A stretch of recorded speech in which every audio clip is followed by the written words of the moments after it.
Hola, buenas tardes. Lo primero, pediros disculpas porque hemos tenido una serie de problemas técnicos, sobre todo con personas que no podían acceder a la plataforma. Comenzamos entonces ya estas jornadas. Os doy la bienvenida a todos. Bienvenidos a estas primeras jornadas de seguimiento, recuperación y secuelas post-COVID. Es la primera vez que hay una organización, una administración, un servicio público o privado que se atreve con este tema. Hasta ahora, pues, hemos ido conociendo el COVID, desde año y medio hemos estado conviviendo con él, desde el punto de vista sanitario ya comenzamos a entender bien sus síntomas, su evolución, incluso el tratamiento, han surgido las vacunas. El gran problema ahora y que se está viendo según evoluciona el tiempo es las secuelas. ¿Qué ocurre con ese seguimiento de esos pacientes? ¿Qué ocurre con esos pacientes que después de unos meses que ya son negativos, han tenido 2, 3 pruebas PCR negativas? ¿Qué ocurre con esos pacientes que de repente empiezan o no han terminado con la sintomatología que han tenido durante la enfermedad? Bueno, pues a través de una serie de ponentes, expertos cada uno en su campo, vamos a intentar poner en común una serie de conocimientos y sobre todo que nos expliquen cómo han ido ellos trabajando durante este año y medio con el COVID, qué soluciones creen que puede haber o qué soluciones creen que no puede haber. Os voy a explicar un poquito el funcionamiento de las jornadas porque ha habido mucha gente que nos ha estado preguntando. A ver, os voy diciendo, la jornada consta de 2 fases, una fase presencial online mediante videoconferencia, que es lo que tenemos ahora, que son de 5 días, de 2 horas, entre 2 y 3 horas cada día. Hoy solo hay un ponente, pero el resto de días son 2 ponentes por día. Después de cada ponencia habrá una rueda de preguntas para que resolváis vuestras dudas. Al final de la semana se os enviará vía correo electrónico el material correspondiente a las ponencias de esa semana. Y una vez que terminen los 5 días de ponencias, os daremos un plazo, unos días, para que resolváis o contestéis a un cuestionario tipo test sencillo en el que tenéis que aprobar con un 50% de las preguntas bien contestadas, y acto seguido se enviarán los resultados a la Universidad de Valladolid para que proceda a emitir el diploma. O sea, iremos avisando de todos los pasos que vayamos dando, o sea que tranquilos e intentad disfrutar de todas y cada una de las partes de las que va a constar la jornada. En CSIC siempre hemos apostado por la formación. Los que ya nos conocéis, afiliados, no afiliados o personas que ya habéis hecho actividades formativas con nosotros, sabéis que siempre hemos estado haciendo distintos tipos de actividades, muchas de ellas según iban surgiendo temas de actualidad, otras veces han sido relacionadas con procesos selectivos, con los grupos de trabajo para la formación y para la preparación de posiciones, otras veces han sido pues temas de actualidad del momento, otras veces han sido temas clínicos, otras veces han sido temas de la Administración General del Estado. Vamos variando un poco según vuestras necesidades o vuestras sugerencias. Desde el 5 de marzo en CSIC Valladolid no hemos hecho ninguna otra actividad presencial. Desde el 5 de marzo del 2019 no hemos hecho ninguna actividad presencial. Todas las hemos ido haciendo online. Hemos hecho temas relacionados con el COVID y temas relacionados con otros diferentes al COVID, como por ejemplo el DNI electrónico. También hemos tocado temas de vacunas, no solo de COVID, otros tipos de vacunas. Hemos tocado el calendario vacunal infantil. Hemos hecho cursos sobre cuidados prenatales. Entonces, bueno, pues que sepáis que estamos volcados totalmente en la formación, que es algo con lo que nos hemos comprometido y en lo que queremos seguir trabajando con vosotros. Esta actividad formativa es una más en la que nos hemos querido salir un poquito, como os he dicho antes, de la normalidad, de lo que se está haciendo en todas partes. Entonces nosotros queremos hacer algo que aporte, que vaya más allá. Para justificar esta jornada voy a daros los resultados de unos estudios para que veáis hasta qué punto es importante la sintomatología que queda residual en algunos pacientes, en más de los que creemos, que hayan pasado por un proceso de enfermedad por COVID. Comparto pantalla y ahora mismo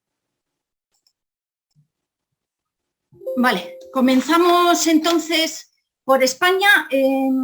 Se han hecho diversos estudios. El más fiable o el más conocido podemos decir que es el de la Sociedad Española de Médicos Generales y de Familia. Esta sociedad ha hecho varios estudios, el más fiable de ellos y el que ellos, por lo tanto, han considerado que podría ser más significativo es el siguiente que os explico. Se hace un estudio con 1.800 pacientes. En ellos, de ese estudio se recoge que hay entre 50 y 200 síntomas que son susceptibles de mantenerse una vez ha terminado la enfermedad propiamente dicha. Y de esos síntomas, las personas que tienen COVID persistente sufren entre 1 y 36 síntomas por cada paciente. El tiempo medio que persiste esa sintomatología es de 6 meses y afecta, como una gran cantidad de patologías existentes, afecta a mujeres mayoritariamente. El 79% de los pacientes son mujeres y la mitad de los enfermos tenían entre 36 y 50 años. Si nos vamos al estudio realizado por una unidad de investigación y una universidad privada de Nueva York, que es la Cornell Medical College, nos encontramos con que hicieron un estudio con 50.000 pacientes. De esos 50.000 pacientes cribaron a 30.000, aislaron 55 secuelas y el 80% de los pacientes mantenían al menos una de las siguientes secuelas, que serían fatiga, dolor de cabeza, disnea, pérdida de cabello, niebla cerebral y ageusia.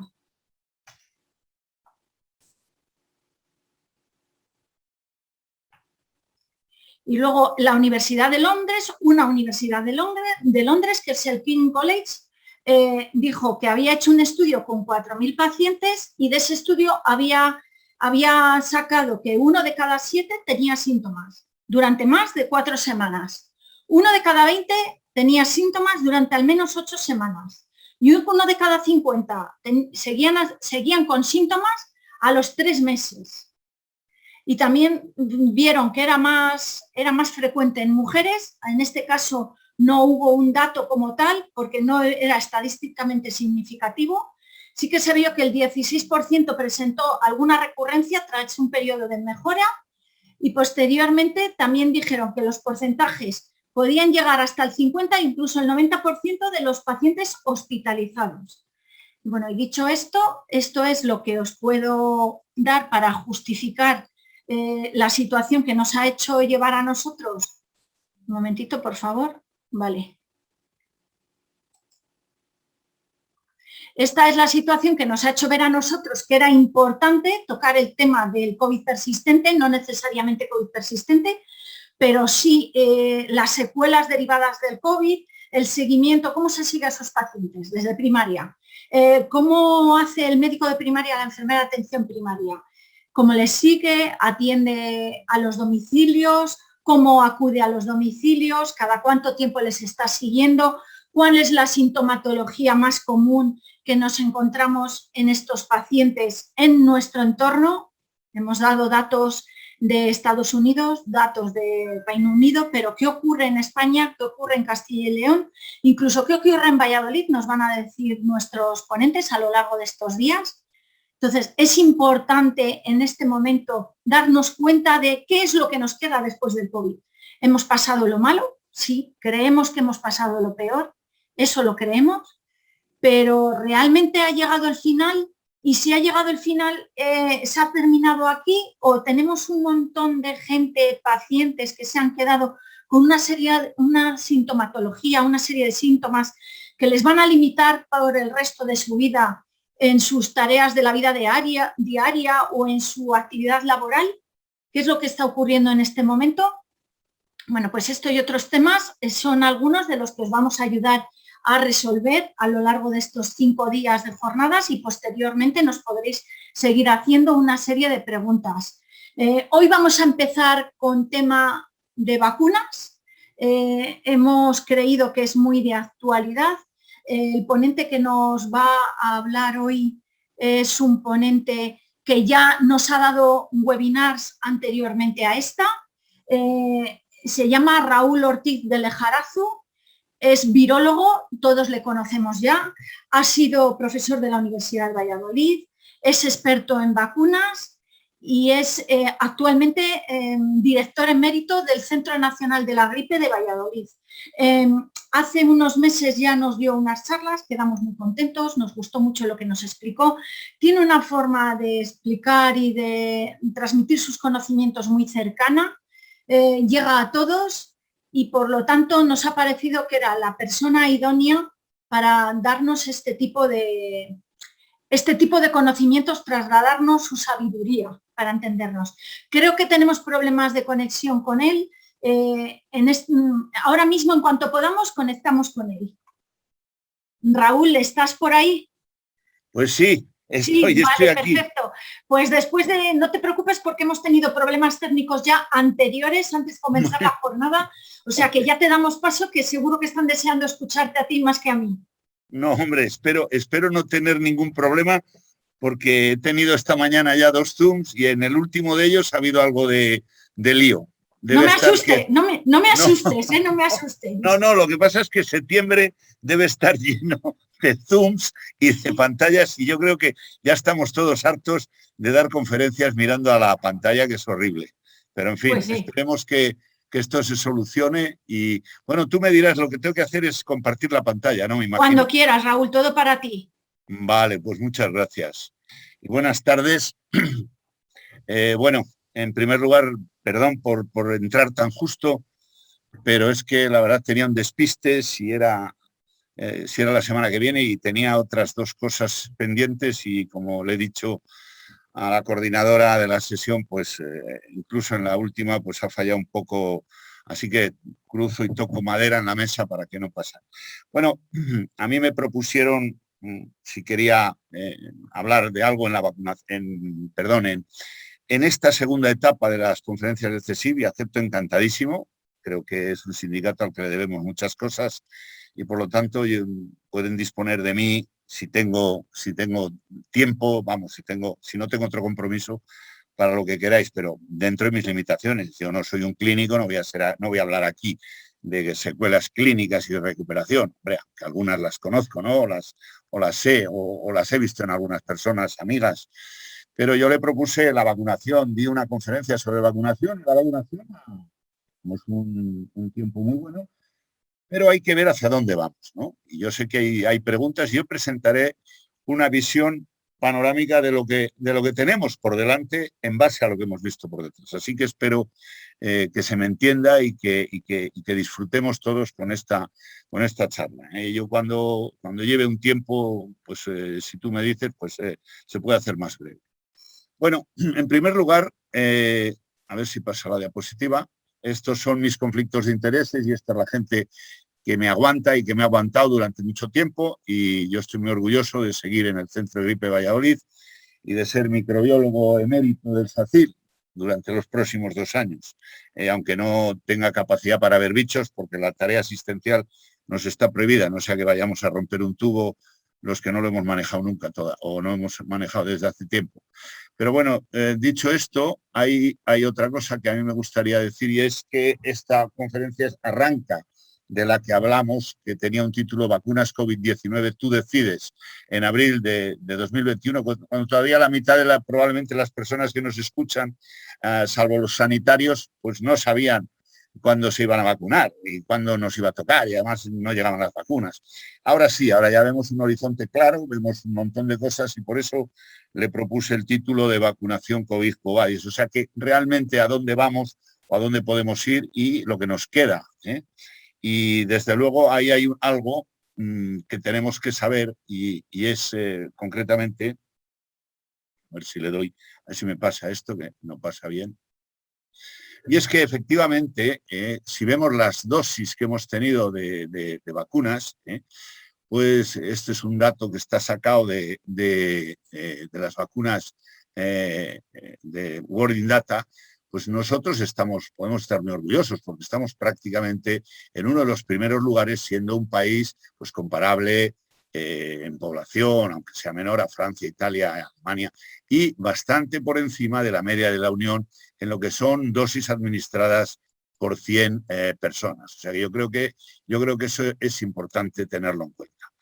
La siguiente cosa es que en esta tabla se puede ver de otra manera, es que la mayoría de la gente ha recibido, como veis aquí, la dosis completa. O sea que cuando hablamos de un 80% es que estamos contando los que han recibido alguna dosis y ya sabemos que una dosis al cabo de unas 3 semanas ya empieza a dar cierta protección. Con lo cual, yo creo que estamos muy, muy bien en ese aspecto, ¿no? Y hay que decirlo así, aunque empezamos con miedos y con pasos adelante y atrás, ahora hemos mejorado. Y aquí lo veis, bueno, pues estos son datos de hoy, de World in Data, que podéis todos acceder, es una página de acceso libre, que realmente, bueno, pues ese porcentaje es muy importante y frente a otros países como puede ser Nueva Zelanda o como pueda ser Australia, que lo han pasado muy bien porque no tenían COVID, pero sin embargo no hay el mismo sentimiento de vacunación y le está costando vacunar a la población y de momento tienen mucho menos porcentajes de población. O sea que tenemos que ver el lado bueno de algunos países en la prevención de COVID y también el lado al que se enfrentan cuando abran las fronteras, que las tendrán que abrir.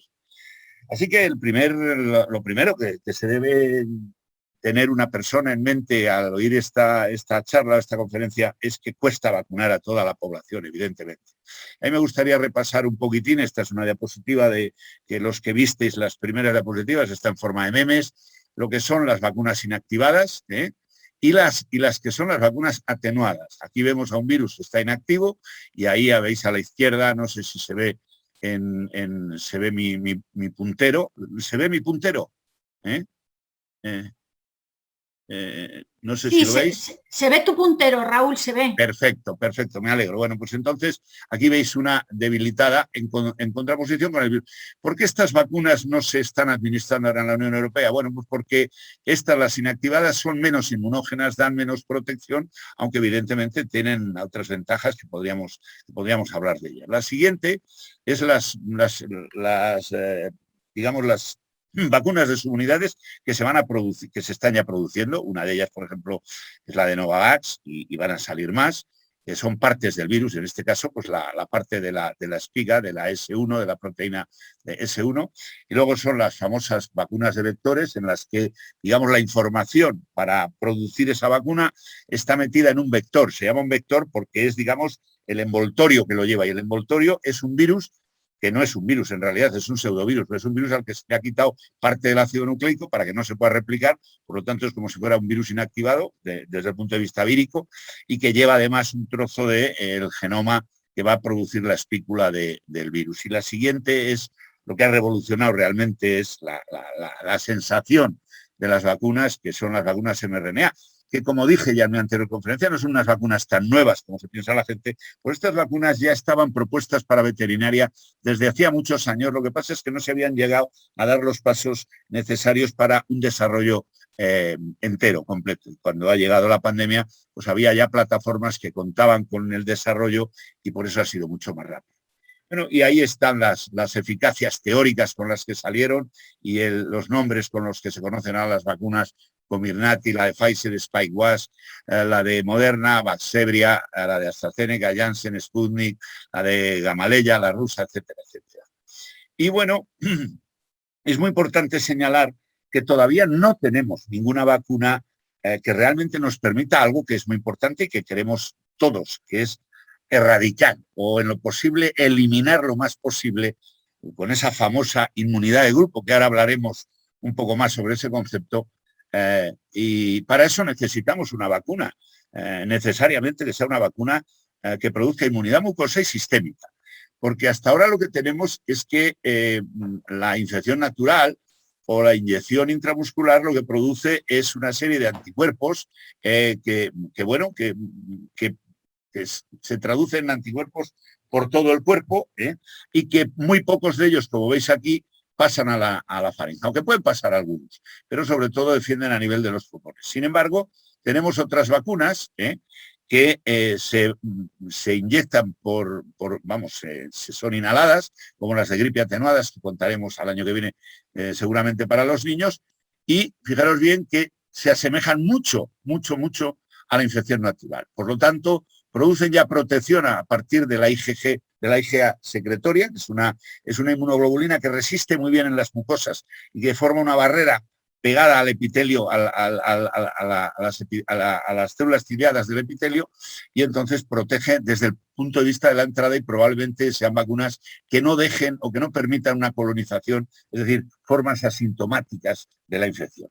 Desde luego no las tenemos, y no las tenemos porque las pruebas de seguridad son muchísimo más exigentes al tratarse de vacunas atenuadas. Fijaros bien que en el momento actual las únicas vacunas atenuadas que tenemos son rubeola, sarampión y parotiditis. Y bueno, esta de niños que hay atenuada de gripe desde hace aproximadamente unos 10 o 12 años.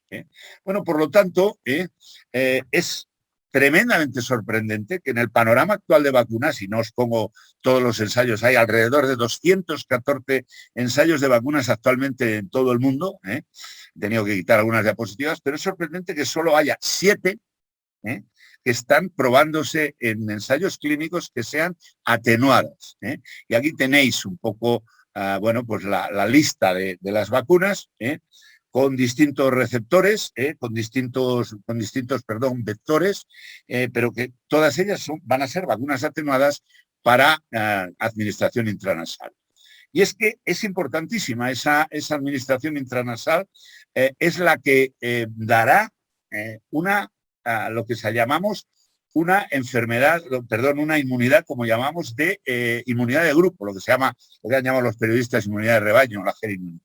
Porque sin inmunidad sistémica y mucosa de larga duración es imposible la inmunidad de grupo. O sea, esto es la inmunidad de grupo que han contado todos los políticos y que se les llenaba la boca, pues simplemente es más bien una protección de grupo. Es que toda o la mayor parte de la población esté protegida.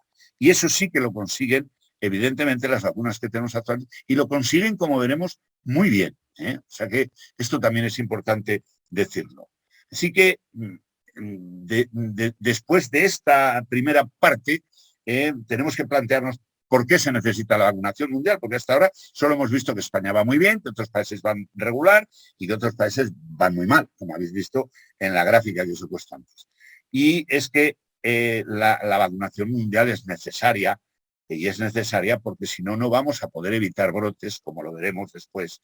Y para eso necesitamos 3 características. Una, disponibilidad de la vacuna, otra, accesibilidad, y otra, vacunas termoestables. Es decir, que no sea necesario, como aparece en esta imagen, que 2 personas de un país africano que probablemente tiene recursos suficientes para tener vacunas o bien de vectores o bien de RNA, de mRNA, que necesitan temperaturas de congelación, y esa es la explicación de que yo en ese armario, es mucho mejor. Eso no va a poder llegar a pueblos remotos, a sitios remotos, con lo cual es difícil que se vaya a conseguir en el corto plazo una vacuna a nivel mundial importante, a pesar de que haya aproximadamente ahora un 40% del mundo que al menos ha recibido una dosis de vacuna. Pero, como veremos luego, está más repartido en los países de medios y de altos recursos que los de bajos recursos. Bueno, así que, como dijo nuestro director general de la OMS, solo si ponemos fin a la pandemia en todas partes, pues podremos acabar con la pandemia en cualquier lugar. Porque si no, realmente de nada nos valdrá, como veremos luego, que eliminemos la infección de una zona, por ejemplo, de España o de Europa, si con el comercio y con los viajes que tiene Europa, pues cada vez que europeos vayan a otros países se pueden traer, porque haya, bueno, pues lo que llaman los americanos un breakthrough, un fallo vacunal, que a veces se da en vacunas, sobre todo, que estamos hablando de una efectividad del 90 o del 85% en términos reales. Pero lo que es indudable es que hay, la historia de las vacunas es un cuento de la inequidad de las vacunas, porque fijaros bien cómo os decía, los países que tienen bajos recursos sanitarios son las que tienen muchísimas menos dosis de vacuna comparada con los países, como veis aquí arriba, que tienen altos niveles de ingresos. Y a pesar de que la iniciativa COVAX, bueno, pues empezó funcionando relativamente y ahora se piensa que se va a funcionar mejor, hablaremos un poquito de ello al final, hay todavía problemas económicos que se tienen que solventar y sobre todo que se tienen que agilizar. Bueno, ¿qué es lo que hemos aprendido de las vacunas de coronavirus? Hemos aprendido muchas cosas. Hemos aprendido, desde luego, muchísimas cosas. Esto está sacado de un artículo de Nature que está muy recientemente publicado, hace unos 2 meses y medio, y fijaros bien cómo en realidad la efectividad, hablamos de la efectividad, es decir, de estudios post-autorización, de estudios ya en el mundo real, de estudios después de aplicarse la vacuna.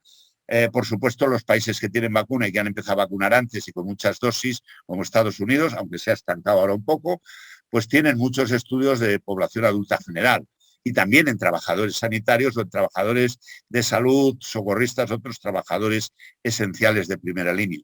Y como veis aquí, independientemente de la vacuna que sea, estas son todas RNA, pero fijaros bien cómo el outcome, digamos, la infección por SARS-CoV-2 es del 89%, del 86%, del 96%, del 97% e incluso en trabajadores sanitarios con Moderna del 99%. Entonces puede que sea un estudio probablemente más pequeño y que tenga un sesgo de vías, pero realmente las cifras son extraordinariamente buenas en estudios de efectividad, no de eficacia. Es decir, no en estudios aleatorios, cerrados y controlados, los pivotales que dieron lugar a la aprobación de vacunas, sino estamos hablando ya de los estudios de cuarta, de fase 4, de post-comercialización y de post-regulación.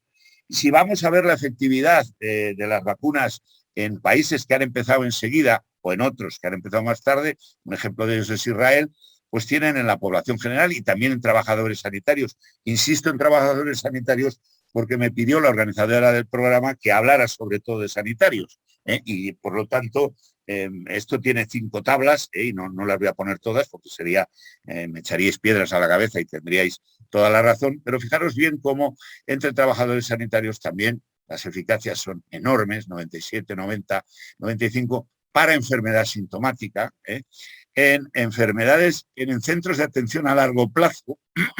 Este es un estudio muy bueno de los daneses, aunque no es un estudio muy amplio, pero es muy importante aquí porque aquí lo único que miden es la infección por SARS-CoV-2. No es lo único que miden, es muy importante que midan eso, porque en los centros de atención a largo plazo, los centros de mayores, es donde realmente las personas no pueden estar las que les cuidan ni infectadas, aunque tengan una infección asintomática, porque les pueden contagiar. Y aquí, fijaros bien, es del 64%. Es decir, estamos viendo las vacunas actuales tienen mucha efectividad frente a la enfermedad, y esto ya lo sabe todo el mundo, y frente a los eventos graves, protegen mucho los eventos graves, pero un poco menos de la infección. Por eso necesitamos otras vacunas y necesitaremos seguir con la vacunación para acabar sujetando y dominando al virus, que yo lo veo posible. Y bueno, la efectividad frente a diferentes eventos clínicos de las diferentes vacunas en diferentes países, esto está tomado de distintos estudios, pues fijaros bien cómo es muy elevada. Aquí aparece AstraZeneca con un poquito menos, pero bueno, realmente es muy elevada y quizás el punto más bajo es en Israel, contra la infección sintomática, porque realmente ha sido el país que ha empezado al principio y que realmente ha vacunado indiscriminadamente a toda la población, y probablemente hay otras medidas que no han funcionado. Pero fijaros, cuando vamos a las cifras de hospitalización, realmente las cifras de hospitalización son extraordinarias, prácticamente todas ellas por encima de 80, cerca de 90, 95 y en algún caso, bueno, pues 75. Yo creo que esto realmente es muy, muy importante, aunque evidentemente los criterios de hospitalización puedan ser diferentes, y eso hace que en Estados Unidos, por ejemplo, tengan una efectividad menos, porque probablemente los criterios de hospitalización allí son más, digamos, más generosos en hospitalizar, porque la sanidad es privada e incluye siempre la hospitalización, y probablemente en otros sitios donde ha habido problemas sanitarios, pues ha sido de otra manera.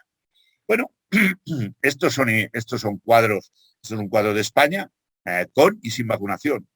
Con y sin vacuna, mismo país, misma gente. Y aquí se ve perfectamente cómo, bueno, las sucesivas ondas pandémicas, podemos contar las que sean.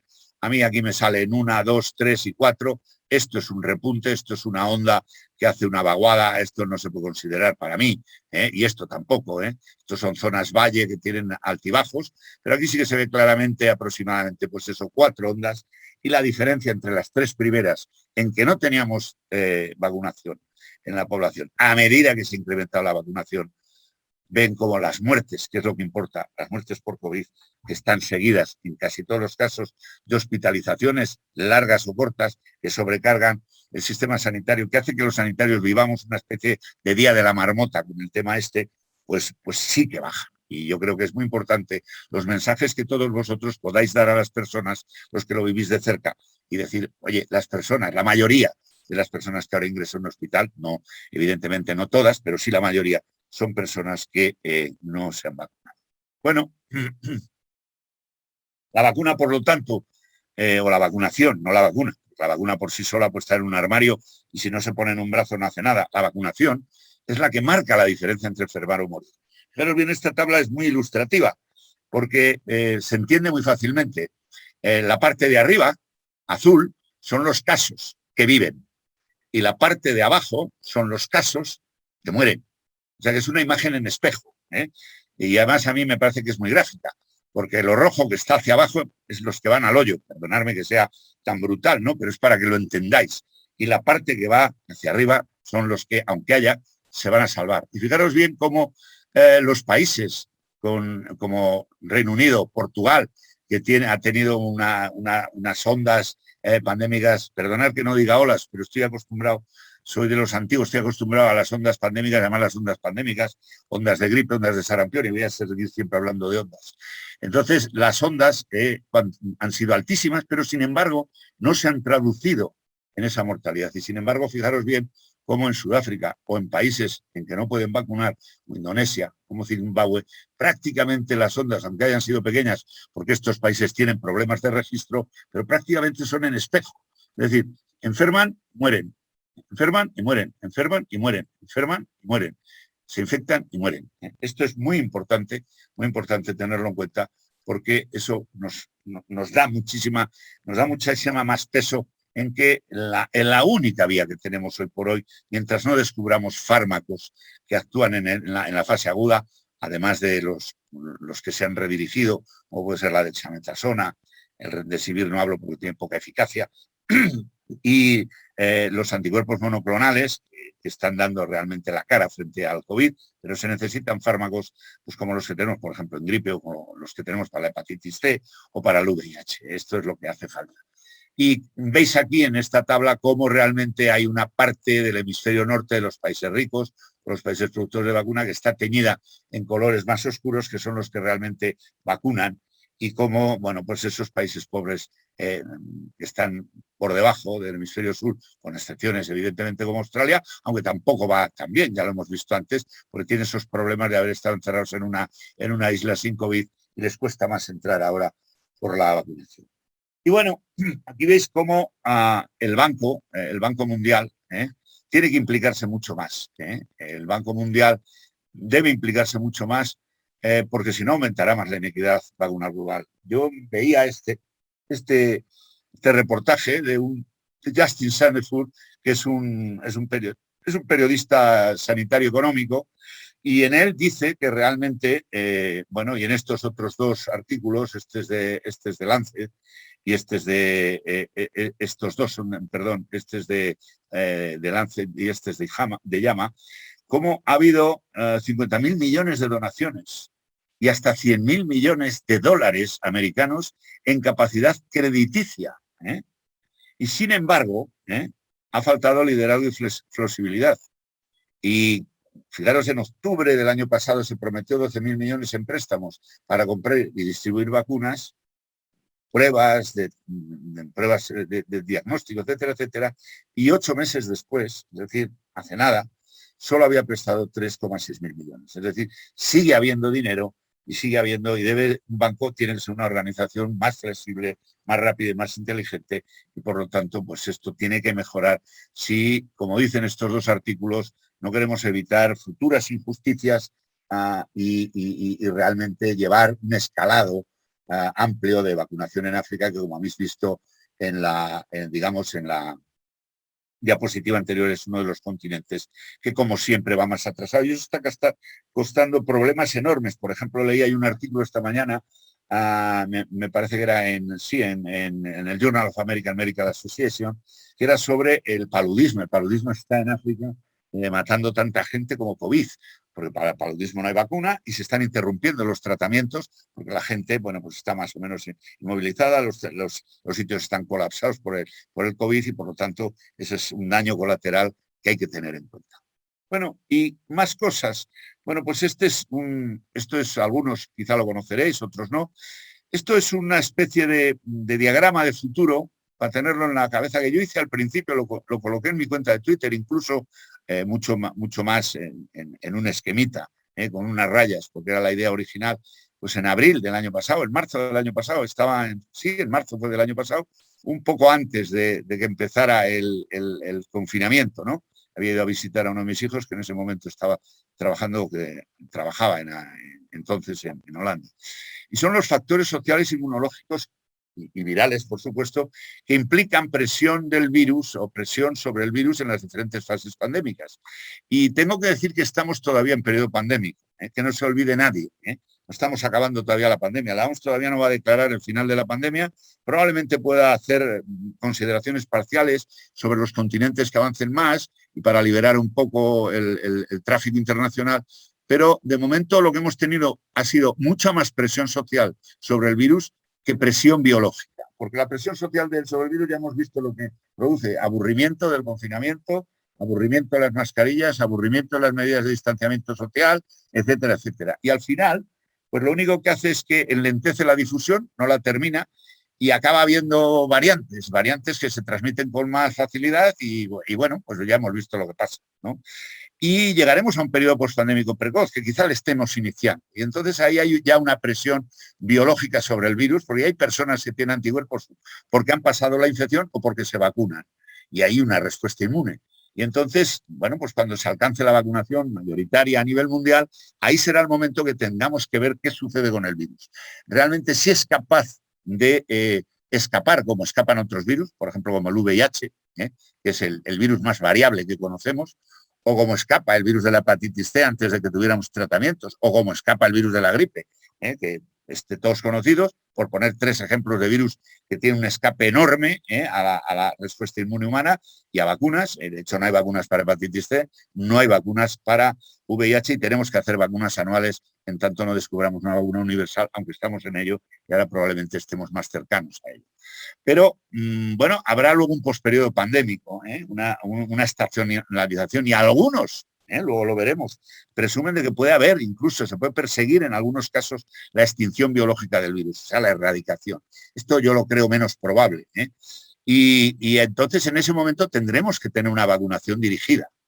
Una vacunación dirigida a aquellas personas o aquellos grupos poblacionales que representen un peligro mayor de enfermar y sobre todo que supongan una sobrecarga sanitaria o una inequidad social importante.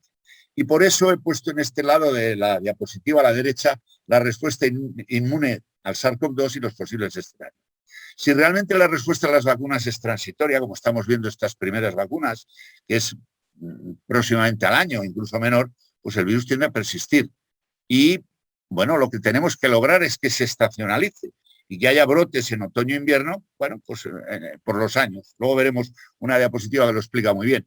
Claro, si descubriéramos una vacuna, por ejemplo, una atenuada, que fuera, o una inactivada, o una de proteínas, la que fuera protectora y esterilizante y durara como mínimo más de 3 años, pues o el virus muta radicalmente o es capaz de infectar un reservorio donde permanecería, que ya este virus ya lo ha hecho. Recordemos que ha sido capaz de infectar a bisones, infectar a gatos, de infectar a distintos animales de compañía, perros.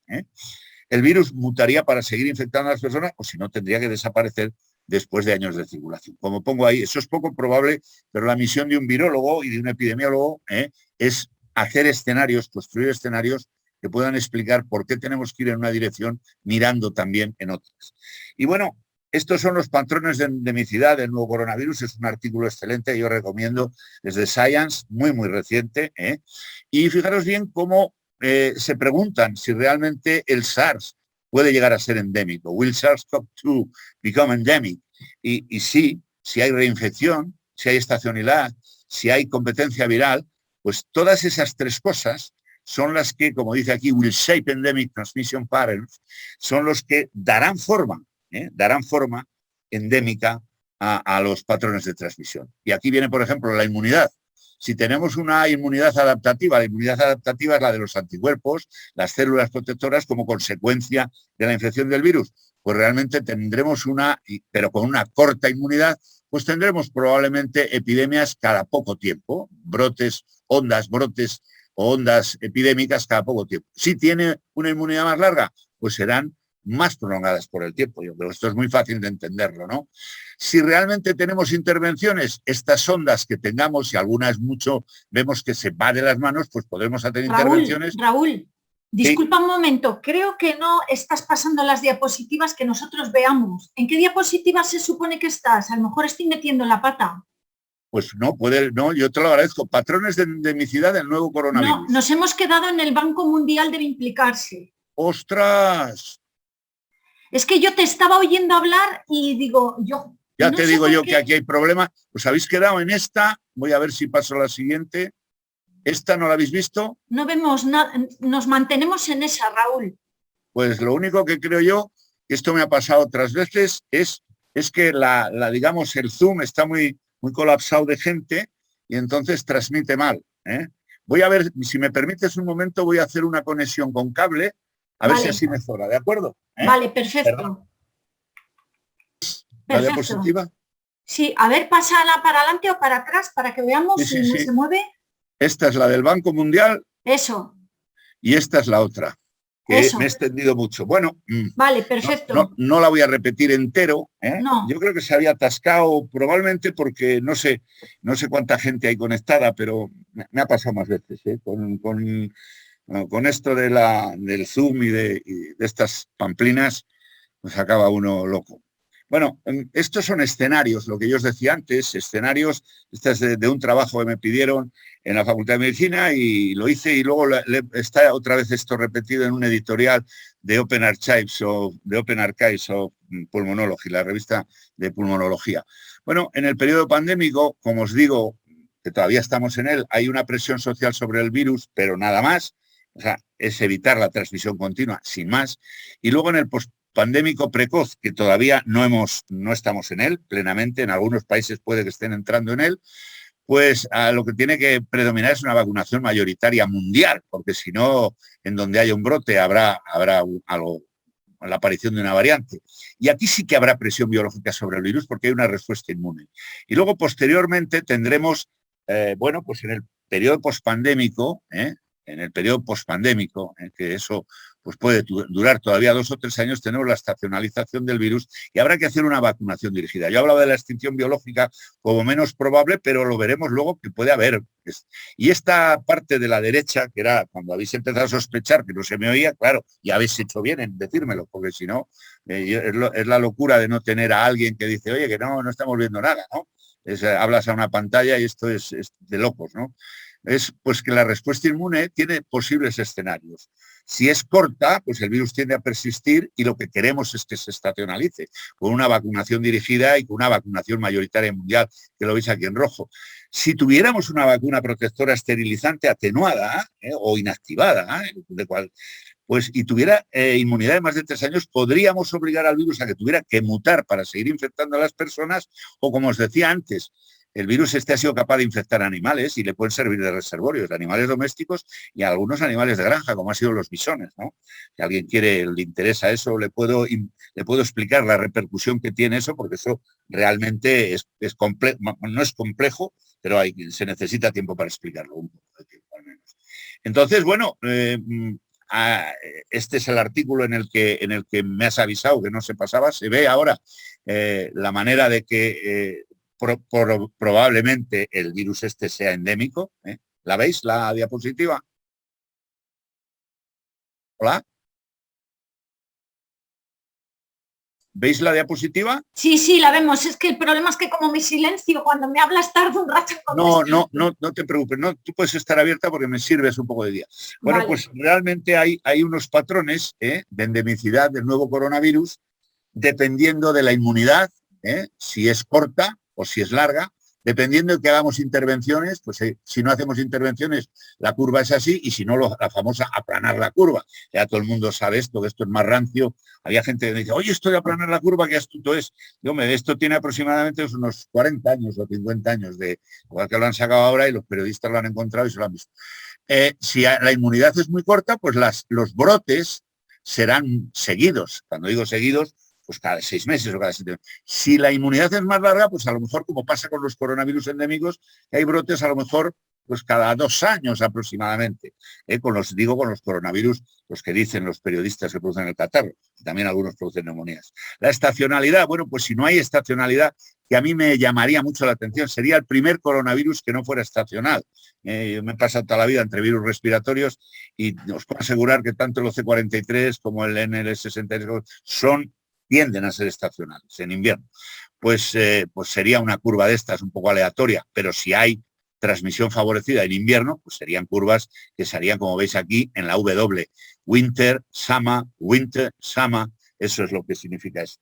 Y luego también hay interacciones víricas, lo que se llama la interferencia vírica, que lo habréis oído ya, porque los periodistas están haciendo una extraordinaria labor en algunos casos de divulgación, en otras una extraordinaria labor de confusión, evidentemente, pero de todo tiene que haber, como los estudiantes. Hay buenos y hay malos, y médicos y enfermeras y auxiliares y técnicos, todo, y secretarias y administrativos. Bueno, las interacciones víricas son producto de la interferencia.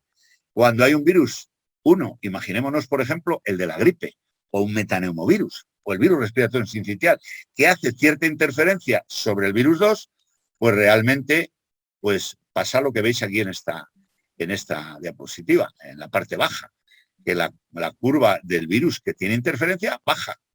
Y si no hay interferencia, pues realmente los dos virus coinciden y entonces lo que tenemos son muchas coinfecciones. Esto todavía no lo sabemos.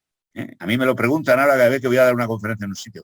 ¿Qué pasará el próximo invierno? Bueno, podemos hablar de ello luego, si queréis, en las preguntas, pero porque ya tengo mis opiniones, por supuesto, y me he informado de lo que pasa, y además desde el centro de gripe tenemos acceso a información que es importante.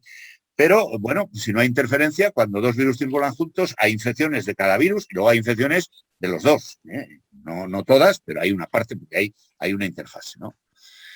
Bueno, entonces yo creo que ha llegado el momento de pensar también en que algunos artículos, y esto se ha publicado en el British Medical Journal, en Global Health, por unos autores neozelandeses, Wilson y colaboradores. Y realmente lo que dicen, a los que entiendan inglés, es: no deberíamos disminuir la posibilidad de erradicar el COVID-19. Comparaciones nada más y nada menos con la viruela, que es la única enfermedad erradicada, y con la polio, que todavía no lo hemos erradicado, y como sigan en guerra y en Afganistán, con la que están armando, vamos a tardar mucho tiempo en erradicar la polio, que tenemos una vacuna esterilizante, de larga protección, etcétera, etcétera. Vamos, no una, dos, una atenuada y una inactivada. Ya sabéis, se pone primero la atenuada de polio y cuando un país ya no tiene casos de polio, se hace el switch, se hace el cambio hacia la inactivada, que es la que reciben todos nuestros niños, nuestros nietos, nuestros hijos, etcétera. Y para erradicar una infecciosa, yo esto lo tengo en mi tweet de cabecera, en mi cuenta de Twitter, que ya va ahora estaba cogida hace aproximadamente un mes y andaba por los 15.000 y pico seguidores, ya tengo casi 600 más o 700, debe ser que le gusta el rollo que le doy. Pero ya lo decía, para erradicar una infección infecciosa se precisa que haya un único reservorio humano, en este caso no está claro, y los coronavirus, vamos, no es que no esté claro, es que este SARS-CoV-2 debe tener por ahí reservorios animales, que haya una vacuna eficaz y un efecto duradero, y si es esterilizante, como he dicho antes, mucho mejor, y que tenga que haber una vacunación mundial y la vigilancia epidemiológica, por si acaso hay, se nos escapan algunos casos. Así que la futura evaluación epidémica del SARS-CoV-2 pues pasa por, aspectos más o menos, ambiciosos, ¿no? Esta es una pregunta que se hacía en un artículo de Nature hace poco, que es, ¿el coronavirus está aquí para permanecer? Bueno, pues hay varias posibilidades. Si la inmunidad de las vacunas desaparece, se dice, no desaparece. Pues entonces la siguiente pregunta es, ¿el virus evolucionará para escapar al sistema inmune? No. pues si esas dos, es decir, tenemos una inmunidad duradera y el virus no puede escapar, es un poco como si me hubieran copiado, si no lo hubiera publicado en los archivos de medicina en junio del año pasado, diría, coño, me lo ha leído y me lo ha copiado, porque era lo mismo. Es para que veáis cómo los sapiens o los homos sapiens pensamos todos de la misma manera. O sea, la pólvora por eso se descubrió 2 veces, ¿no? Entonces, fijaros bien, esa sería la única manera de que si el virus no persiste en reservorios animales, no infecta a reservorios animales, entonces puede ser erradicado. Si no, si esta pregunta, la inmunidad, pues es como estamos viendo con estas vacunas, desaparece con el tiempo, y la vacuna puede, digamos, bloquear la transmisión, sí, que no bloquea del todo la transmisión en este caso, pero dice sí, y dice, y hay una cobertura vacunal suficiente para alcanzar la inmunidad, esa que dicen, aquí se refiere más a la protección de grupo. Bueno, pues si es sí, tendremos una eliminación geográfica. Lo que decíamos antes, podemos eliminarla de España, de Europa, de Portugal, pero estaremos sujetos a que haya reintroducciones de otras regiones.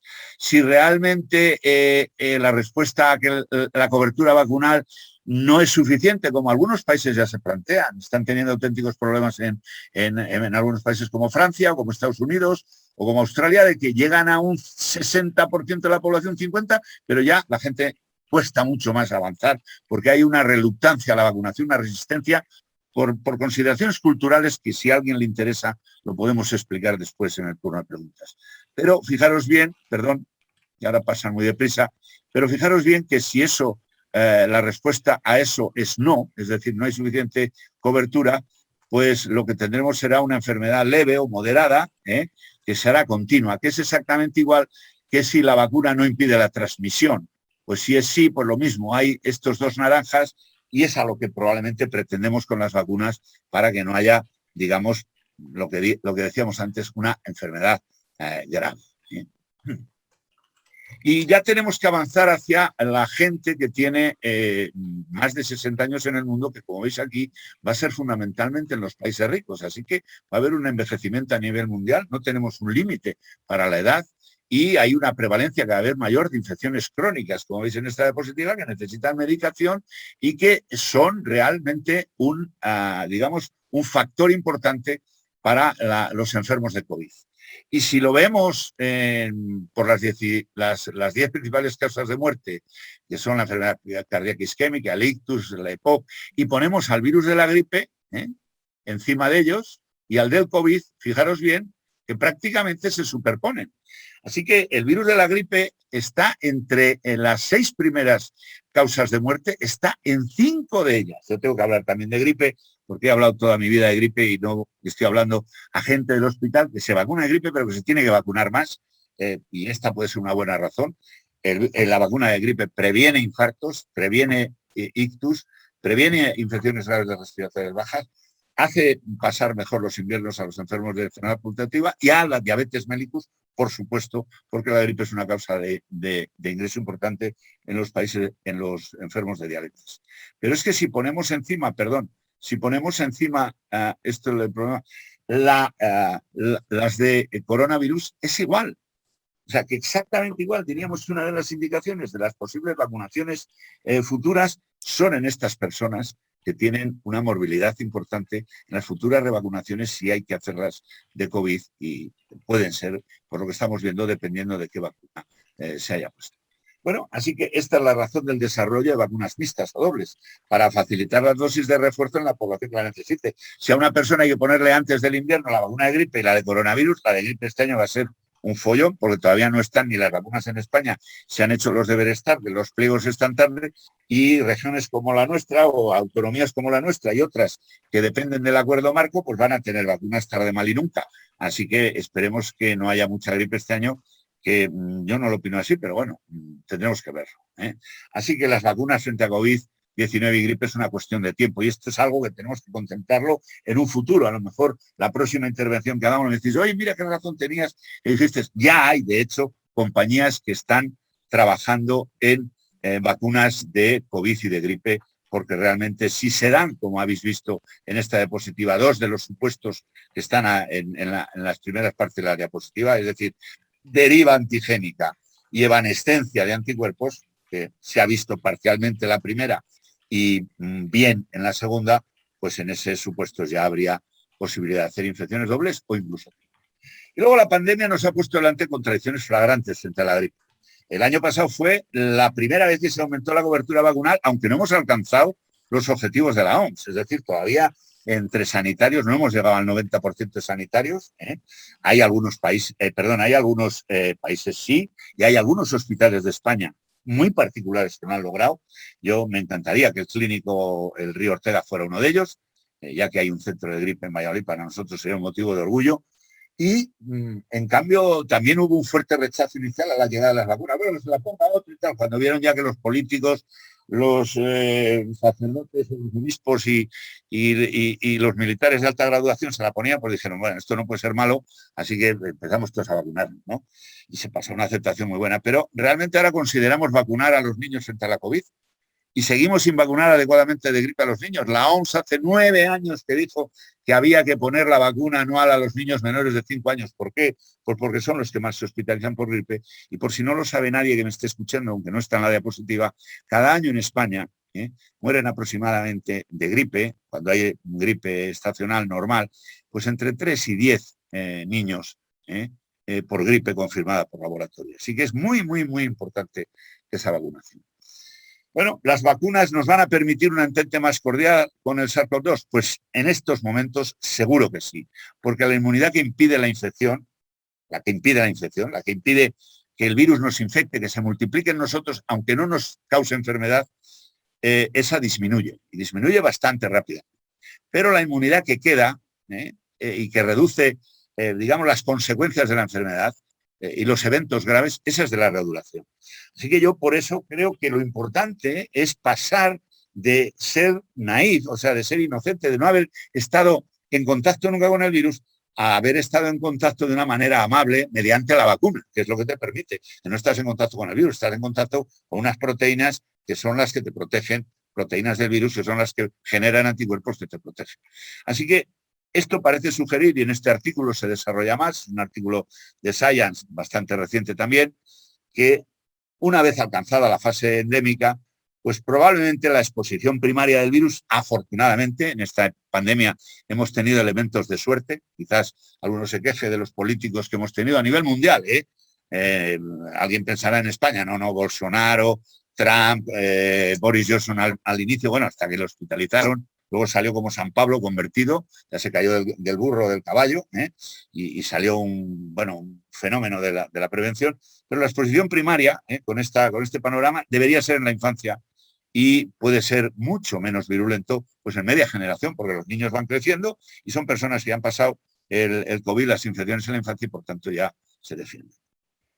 El papel de los niños está lleno de interrogantes. Los niños con infecciones asintomáticas, y de menor gravedad, que no se vacunará en el corto plazo, plantean un rol secundario, pero residual y de persistencia del virus. Es decir, claro,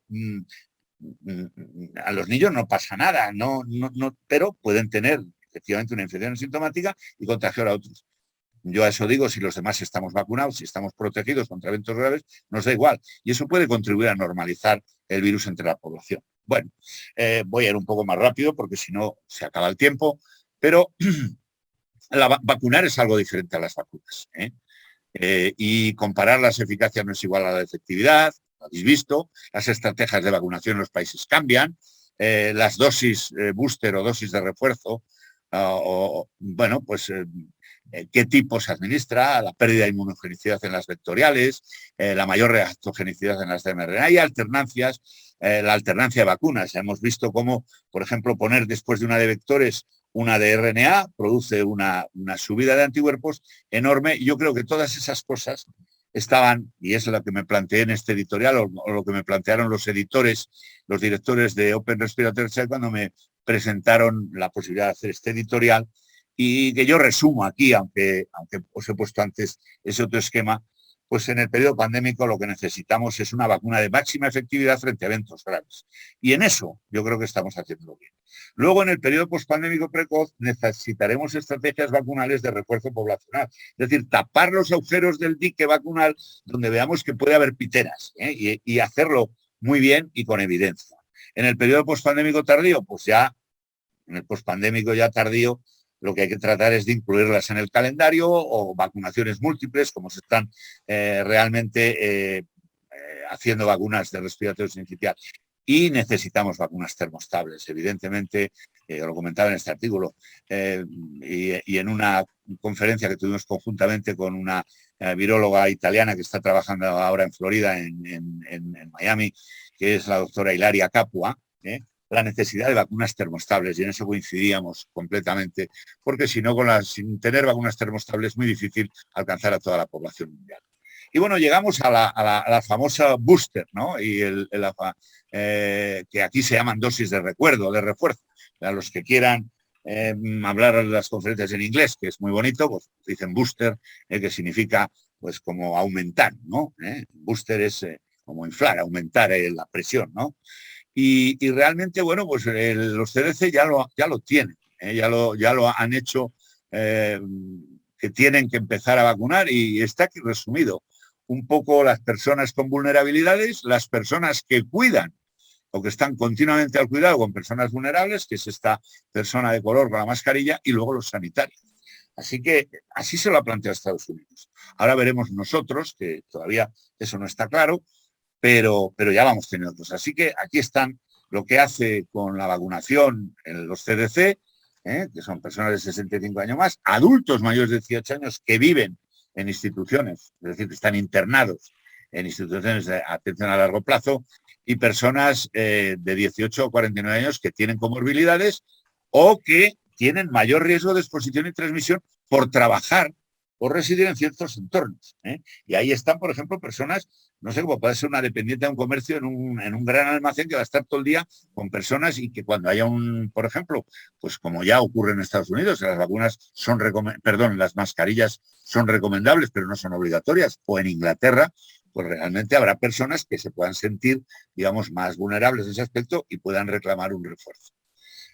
Nosotros hasta ahora esto está cogido de 7 de septiembre de 2021, han salido después, pero perdonadme, no he tenido tiempo de recoger toda la información, porque como os he dicho, me ha cogido esto, digamos, bueno, no lo iba a decir porque es algo que es feo, ¿no?, de decirlo así en público. Pero aquí lo hemos hecho para las personas que son, y esto se ha hecho a través de la FACME, el Consejo Interterritorial pidió un informe, le hicimos, yo participé en él también, que se ha dado para los receptores de trasplante progenitores hematopoyéticos.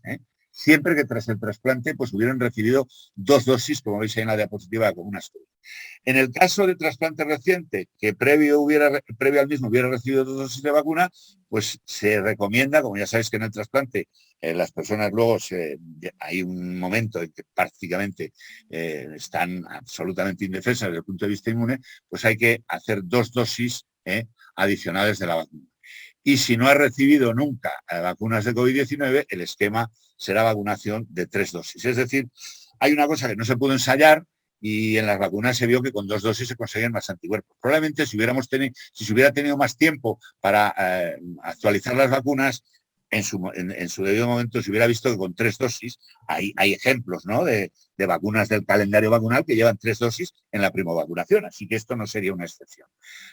Y luego hay personas en tratamiento con fármacos anti-CD20, que también el mismo informe pues dice que, bueno, dada la larga duración y el poder inmunosupresor de estos fármacos, pues se debe considerar que una vez concluido el tratamiento deberían de recibir 2 dosis de vacuna, y serían candidatos incluso en el periodo de inmunosupresión, candidatos a recibir una tercera dosis. Esto es lo que digamos, en términos de inmunocomprometidos, ha hecho ¿Y en base a qué? Pues en base a que se ha visto que los pacientes trasplantados, y esto es un ejemplo muy claro, fijaros bien, los pacientes con ciertas patologías, cáncer, hemodiálisis o trasplante de órganos o terapias inmunosupresivas, pues fijaros bien, los de hemodiálisis prácticamente tienen una respuesta muy parecida a esta línea, que es comparándolo con los controles sanos, ¿no? Y en los de cáncer, probablemente dependiendo de qué tipo de cáncer, pero también hay aproximadamente pues un un 30, un 40% de esos pacientes que tienen realmente una buena respuesta, pero hay pacientes que no.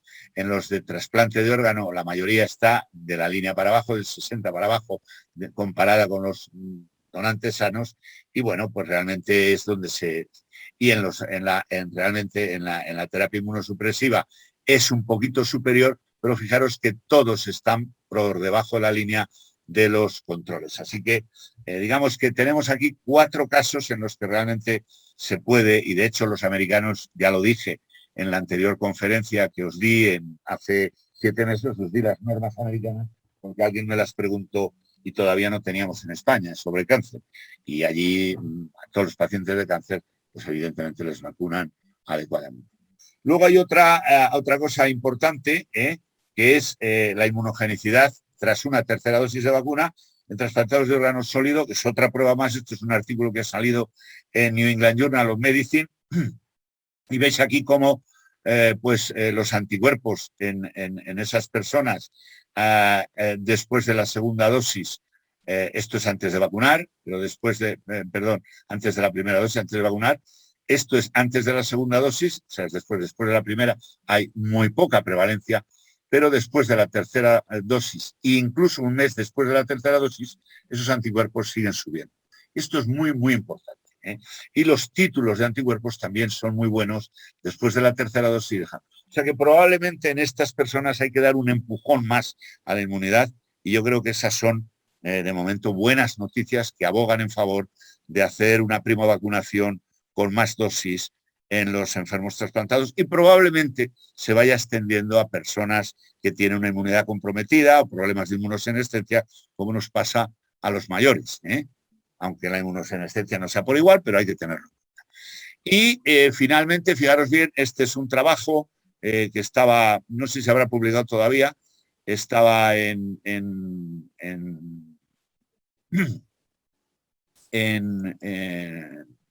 parece que por publicar en Medris, en una prepublicación, y son las respuestas neutralizantes frente a las variantes, que se llaman variantes de preocupación, en trasplantados de riñón tras una vacuna que se ha empleado mucho en estos pacientes.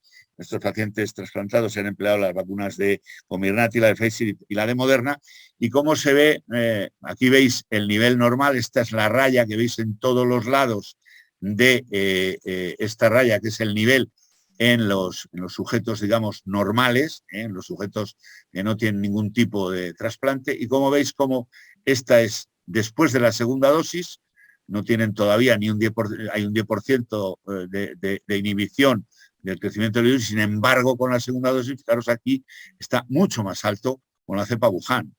Esta es la cepa que dio origen, la de hace 2 años. Fijaros cómo con la alfa, con la beta y con la gamma, esta segunda dosis va bajando, y necesitamos una tercera dosis para elevarnos incluso, pero estar muy lejos todavía de la tercera dosis, pero por lo menos subir, digamos. Y luego esto es contra anticuerpos, fijaros bien, contra la totalidad de la proteína de la espiga. Pero si vamos al RBD, que es el receptor binding domain, es decir, el sitio donde se une el virus al receptor AC2, que eso es muy importante, bueno, pues en esa parte, que es la que realmente es específica de las vacunas, las respuestas son un poquito mejores, ya lo veis por aquí, pero similares, y sin embargo, con la gamma, esa especificidad es muy superior frente a la beta. Es decir, que cuanto más específico es el ensayo del sitio realmente contra el que se producen los anticuerpos, y es decir, las vacunas, tanto las de vectores como las de mRNA, son vacunas, y las de péptidos, en las que se pone el péptido que contiene esa parte del receptor, no es ni como mucho menos ni todo el virus, es una centésima parte, una milésima parte del virus, pero muy concentrada. Realmente, bueno, pues tenemos ya, digamos, un poco más. Tenemos incluso individuos, probablemente un 20% de los individuos que están incluso en términos normales. Así que todas esas razones, y esta última que está prepublicada, que es que hay anticuerpos neutralizantes, pero descienden, fijaros bien, y descienden pues entre 2 y 6 meses tras la vacunación en sanitarios y en personas mayores, y la media de edad es realmente mayor, de 82,5 años, y tendrían que tener muchísimas personas de 90 y tantos años, porque seguro tenían personas de 65 y de 70 para tener esa media. Y fijaros bien que en los trabajadores sanitarios, y esta es una que he encontrado de trabajadores sanitarios, pues sí que bajan, de 2 a 6 meses, mayores, sanitarios mayores.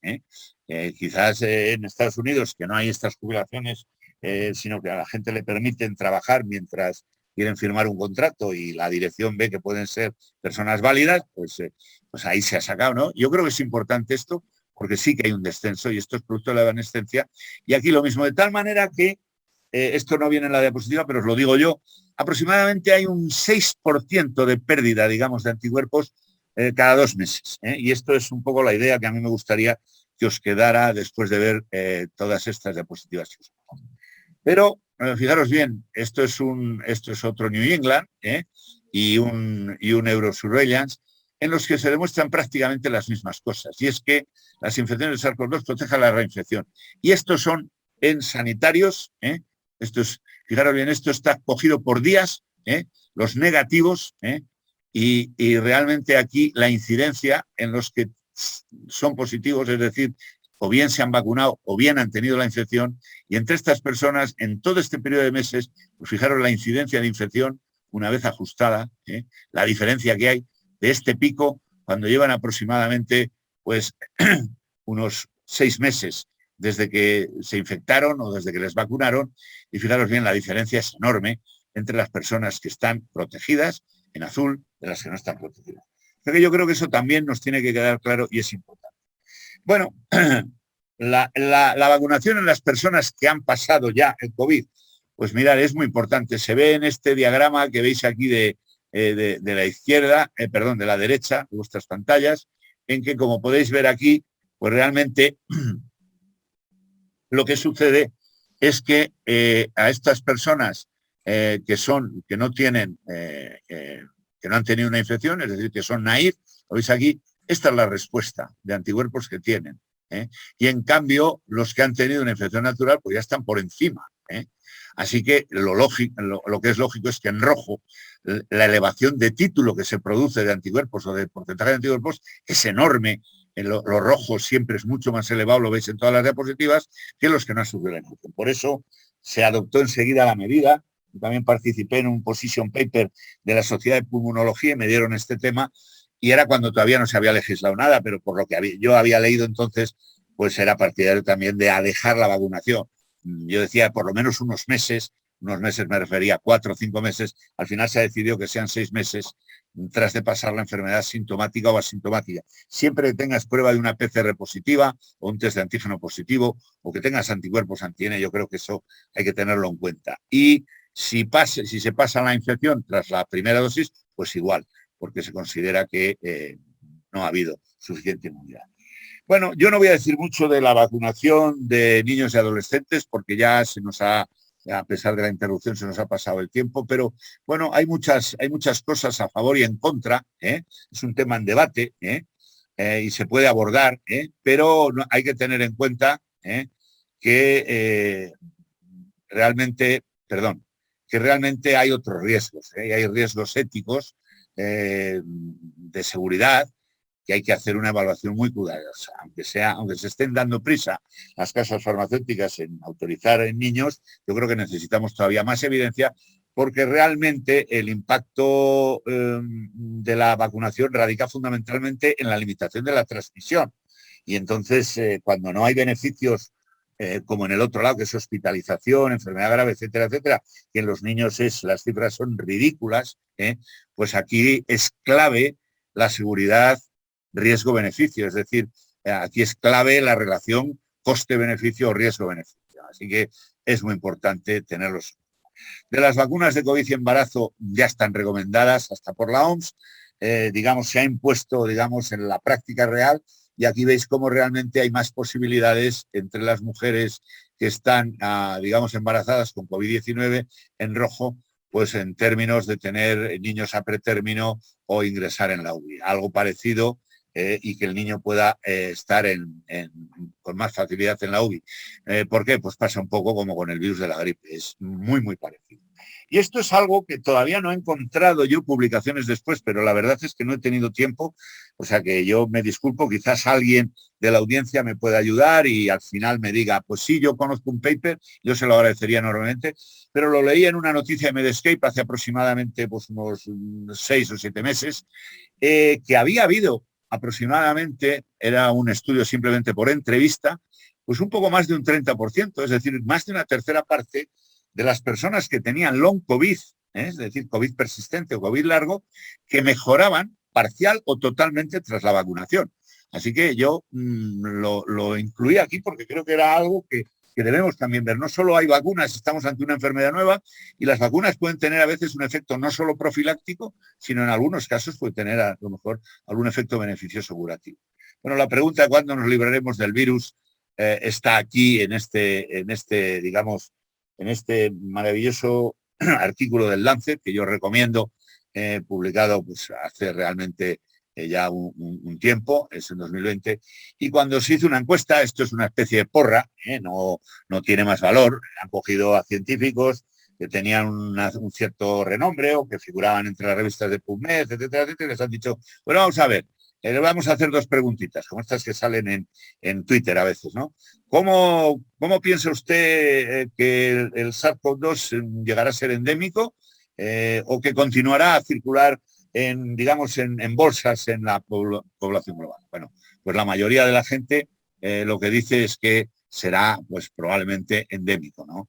Y hay muy pocas personas que realmente piensen, bueno, pues que no, que es esta pequeña fracción, ¿no? Siempre tiene que ser gente rara entre los científicos, ¿no? Y lo mismo, ¿qué piensa usted o cómo de a gusto está o cómo de conforme está en pensar que el SARS-CoV-2 pueda ser eliminado de algunas regiones? Bueno, y aquí ya hay un poco más. Esto es importante, porque es lo que os explicaba yo, cómo han salido artículos ya, que algunos ya muy valientes se suben arriba, se les sube el pavo y dicen, no, podemos erradicar, todavía no es tarde. Entonces hay un 14% que piensa que es muy probable, very likely, muy probable, que es probable, así que entre probable y muy probable, pues oye, ahí hay un 39%, aunque esto es una porra, es decir, simplemente no hay ninguna prueba. La gente lo que ha leído, lo que sabe, etcétera.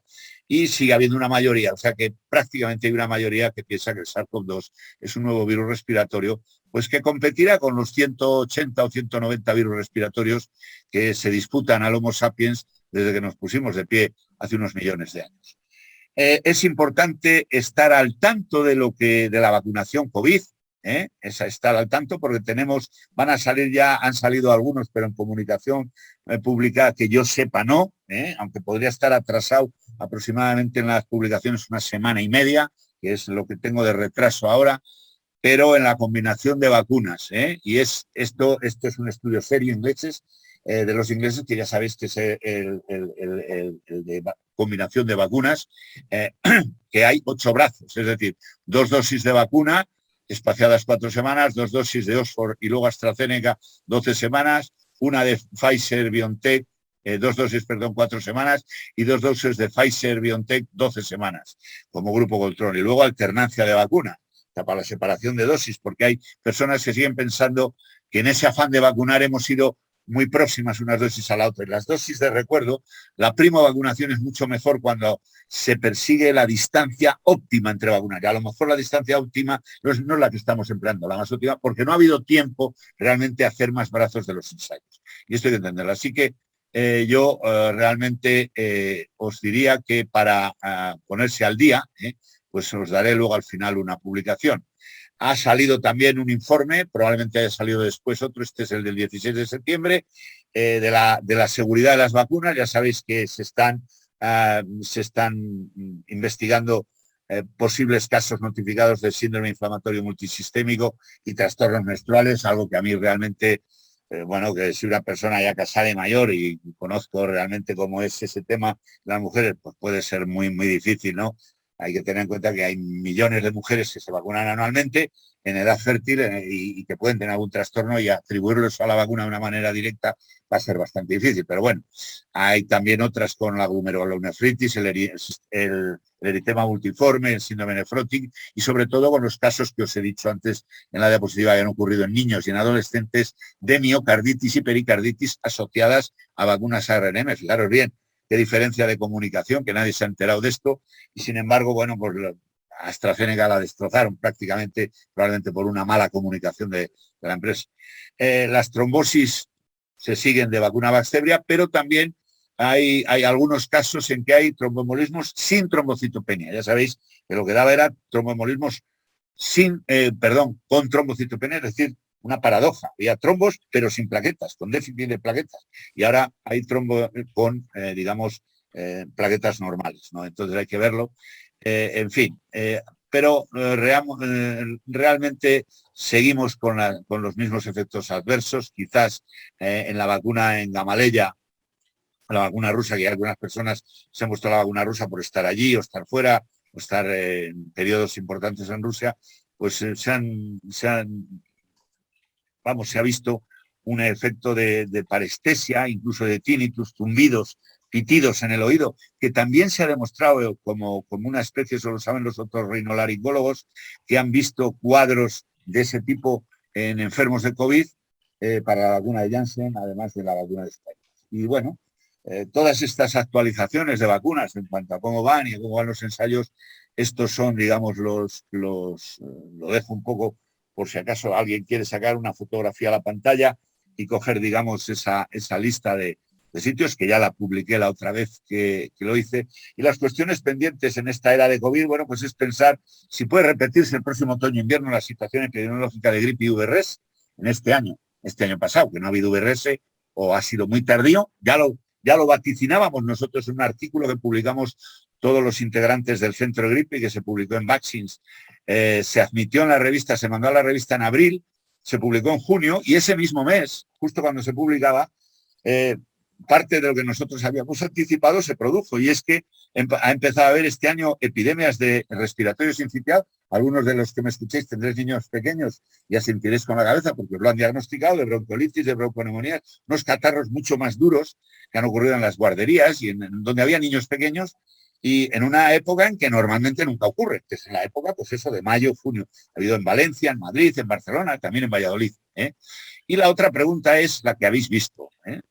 Pensamos en no vacunar de gripe porque haya vacuna de COVID-19 y porque ya el riesgo sea distinto. Esto sería un riesgo.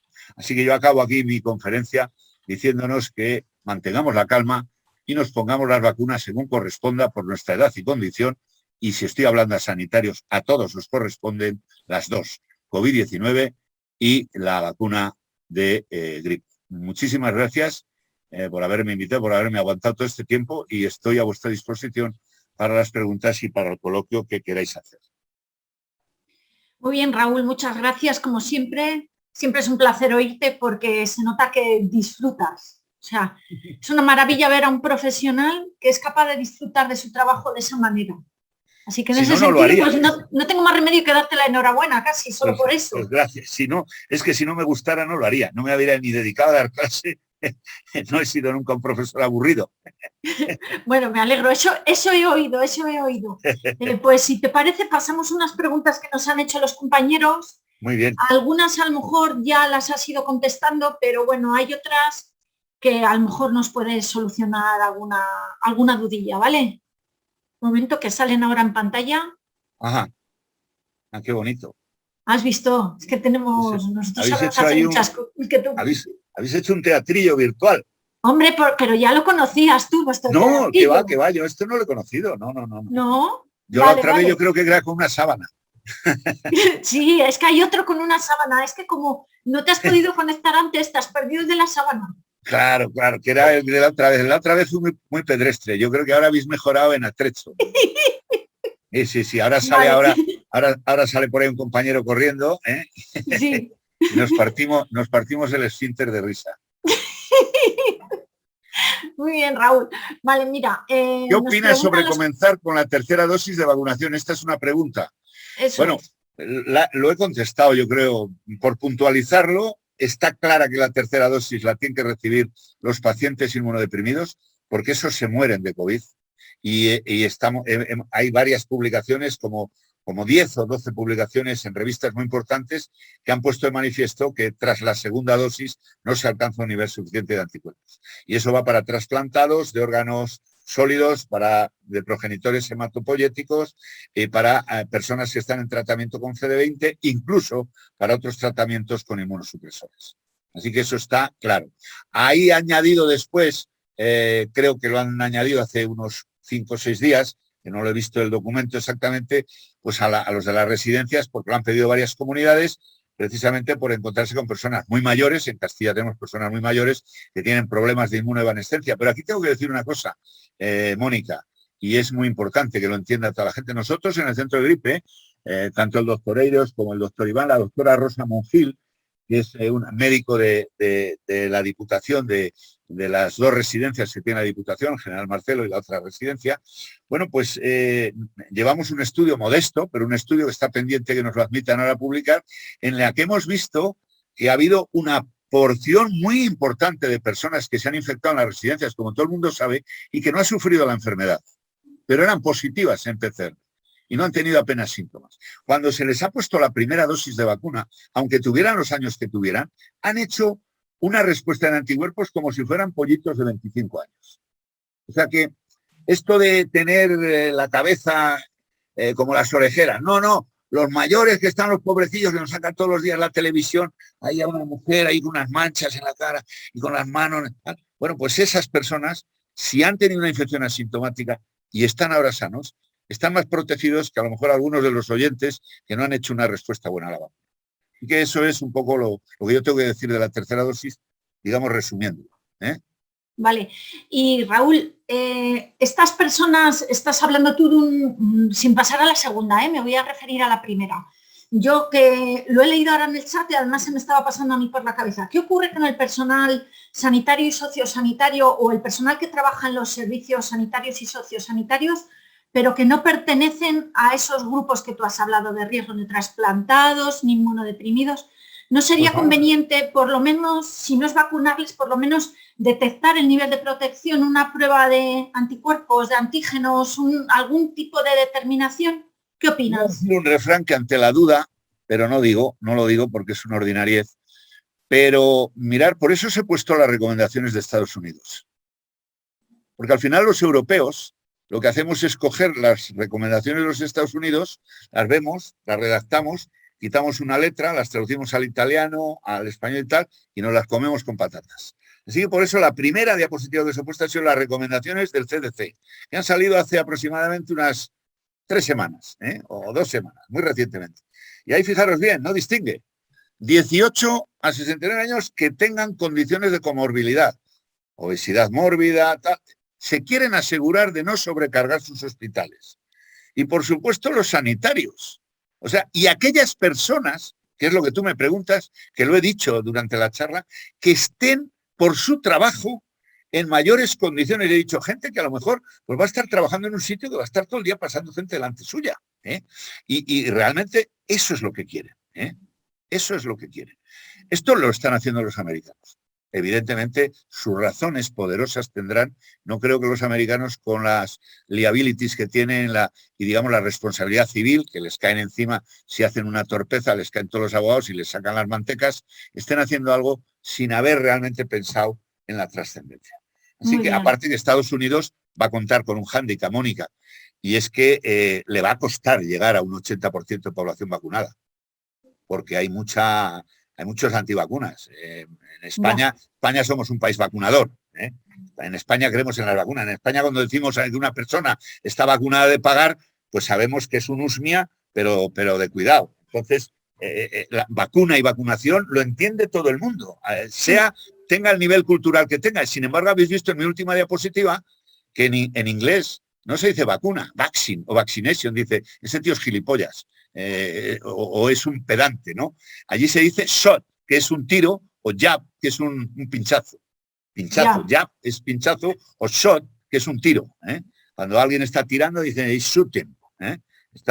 Por eso te digo que yo creo que aquí, bueno, pues gracias a Dios lo vamos a conseguir, pero fijaros bien que en otros países como Estados Unidos ya todas esas preguntas que tú me haces son sí, afirmativas. Muy bien. Raúl, esta es la pregunta del millón. Te va la segunda. ¿Para cuándo puede estar lista una vacuna esterilizante? O sea, una vacuna definitiva, que le llamamos, ¿no? Efectivamente, sería, si no es definitiva, muy definitiva. Mira, voy a contestar para los que sean mayores como contestaba el hombre lobo. ¿Por qué?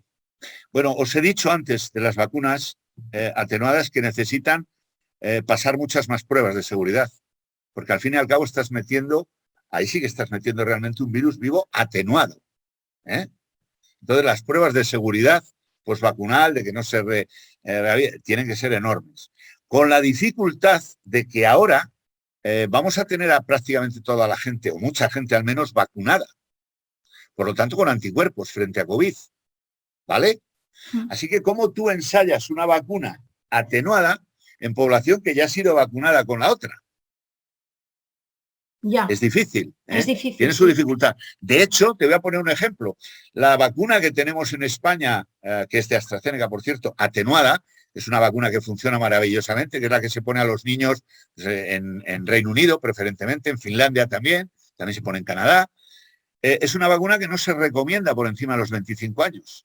¿Por qué? Porque se supone que una persona tiene tal nivel de anticuerpos contra la gripe de otras gripes que no le va a dejar multiplicarse al virus bien en las narices. Ya. Así que yo creo que con eso te he respondido lo más brevemente a tu pregunta. Sí, perfectamente, Raúl. Pregúntate, ¿consideramos que en España la vacuna será obligatoria para ciertos colectivos como en otros? Bueno, pues el tema de ético, legal de las vacunaciones. Vamos a ver, una vacuna obligatoria en España yo diría que rotundamente no. Creo que no. ¿Por qué? Pues por lo que he dicho antes. España es un país fundamentalmente vacunador y no tenemos ninguna vacuna obligatoria, ni las del calendario. De hecho, gracias a la imbecilidad de unos padres, y por supuesto es cruel decirlo así, pero probablemente es que estaban muy mal informados, pues se nos murió hace 8 años ahora un niñito de difteria en Olot, que probablemente mucha gente que me está escuchando lo recuerde. Se murió de difteria, porque no le habían vacunado. No le habían vacunado. Y la vacuna de difteria es un claro ejemplo como las de COVID que tenemos ahora. Todos los niños están vacunados de difteria, todos nosotros estamos vacunados de difteria. Pero eso no impide que un 1% o un 2% de los que nos están escuchando ahora sean portadores de bacilo de la difteria en su garganta, pero que no les causa absolutamente nada. ¿De acuerdo? Por lo tanto, tenemos que tener una inmunidad de grupo protectora.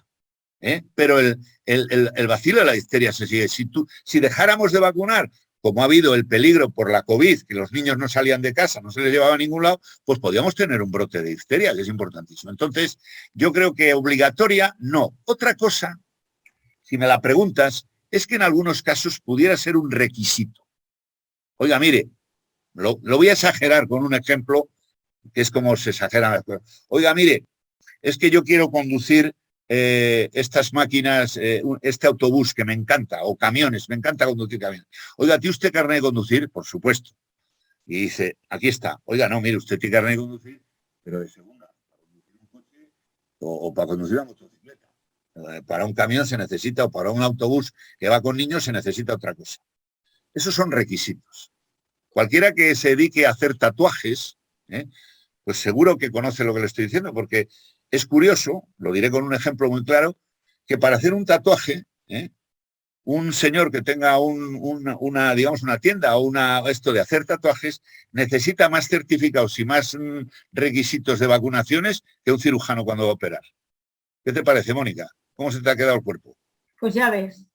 Así nos va. No, pero esto es verdad. Es decir, yo mismo no necesito para ejercer la medicina, perdón,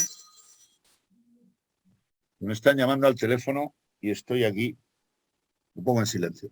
O sea que lo único que yo concedería ahí es que pueda ser un requisito en algunas profesiones, eso sí, pero no inmediatamente, probablemente con el tiempo. Pero igual que para la vacuna de gripe, en el momento que se abra esa puerta, se abrirá también para la vacuna de gripe, porque ten en cuenta que de los 190 o 200 virus que nos producen infecciones respiratorias y cuadros parecidos a la gripe, solo tenemos 2 vacunas, la de COVID y la de gripe. O sea que solo tenemos para 5 virus. Los 2 de gripe y los 2 de B, de gripe A y los 2 de gripe B y una de coronavirus. O sea que solo hay 5. Vale, pasamos a otra pregunta. Si hubiesen mutaciones, ¿necesitaríamos una vacuna diferente? No he hablado nada de mutaciones o muy poco, nada más he sacado esa diapositiva general porque yo creo que es suficiente, pero efectivamente, con estas mutaciones, la Delta, las vacunas han perdido bastante efectividad en lo que es infección asintomática o leve. Se producen casos, yo he visto casos ya entre personas que estaban vacunadas, que incluso habían contagiado al resto de la familia, que no estaba vacunada. A mí me han llamado este verano, pues entre los meses de julio y primeros de agosto, como 4 personas que o bien la mujer o bien el marido estaba vacunado y había transmitido al niño y a la mujer, y habían tenido, bueno, pues realmente un COVID muy leve, pues las mujeres es más leve, y el niño ni se habían enterado, y él era positivo, el vacunado, y viceversa. Otra compañera, otras 2 compañeras, una que era enfermera y otra que era un técnico de laboratorio, que se habían infectado como fuera, pero estaban vacunadas porque fueron las primeras que se vacunaron. Y bueno, pues eso pasa. Así que con la Delta pasa algo más, con la última variante. Ya ahora hay una variante que preocupa más, que es la Mu, pero yo creo que las variantes peores, que son las que yo me esperaría, son si realmente aparecen variantes entre población que ya está vacunada. Esas a mí me preocuparían. Vale. Si eso lo hace el virus, ahí sí que me plantearía ya tener vacunas diferentes, pero con la tecnología que hay es fácil hacerlas. Con la tecnología que tenemos, de hecho, por ejemplo, Mónica, por dejar ya cerrada esta pregunta, Inglaterra ya tiene un plan y ya tiene, digamos, un reglamento de cómo hacer las vacunas cuando haya que reactualizarlas. Y básicamente es parecido a cómo se reactualizan las de gripe, que no se vuelve cada año a hacer pivotales ni experimentaciones ni nada. Se hacen, lo que pasa es que cambiando el bicho. Muy bien. ¿Otra pregunta? ¿Cuándo cree que podrían comenzarse a vacunar los menores de 12 años? Sí que has tocado un poquito por encima el tema de los niños. Sí, no lo he tocado excesivamente porque tampoco es un tema del que tengamos urgencia. Yo personalmente creo que lo que debemos vacunar es a las personas que estamos alrededor de nuestros niños. Así que un sanitario o alguien que trabaja en un hospital, aunque trabaje en el sitio más remoto del hospital, pero va a tener que sea de mantenimiento, sea de lo que sea, o en la universidad, sea de lo que sea, que está con un montón de gente, de un montón de relación social, como son las personas, los estudiantes de 20, 20 y tantos años, y si no, nada más tenemos que ver un telediario de cualquier emisora, pues para saber lo que hacen. Yo creo que esas personas, si tienen niños pequeños, lo que tienen que hacer es vacunarse ellos. Porque realmente los niños les infectamos los adultos. Entre ellos luego se vacunan a partir del caso índice. Pero si no hubiera caso índice, no había nadie en la guardería que se infectara. Y los profesores tienen que estar vacunados. Y las limpiadoras de las guarderías vacunadas. Y revacunadas si es necesario. Y eso es lo que quieren hacer los americanos antes de vacunar a los niños, que ya se lo han planteado. Y luego en ese momento, pues si realmente hay... Pero ¿qué pasa si empezamos a vacunar a los menores de 12 años y de repente nos aparecen 2 miocarditis? El niño que se cansa, el niño que no sé qué. ¿Cómo vemos los efectos secundarios de una vacuna de niños a una vacuna de adultos? Es muy diferente. Yo creo que ese tema hay que balancearle muy bien. Claro, te quiero entender, Raúl, que te refieres a que, claro, efectivamente, vacunar a un niño a quien beneficia es a los adultos, ¿no? Que claro, no sabemos hasta qué punto una vacuna puede afectar negativamente a un niño, sus efectos secundarios. En estos momentos, la mayor indicación para vacunar a un niño es la tranquilidad de los padres que no están bien informados, porque los niños prácticamente no tienen patología o levísima. Claro. Aunque anden hablando del síndrome multisistémico, corren más riesgo cuando un niño va en el coche con sus padres, aunque lleve el cinturón y de que su padre o su madre, la que conduzca, tenga un accidente y le pase algo que con el COVID. En segundo lugar, sería la primera vez que hacemos una vacunación a los niños para protegernos los mayores.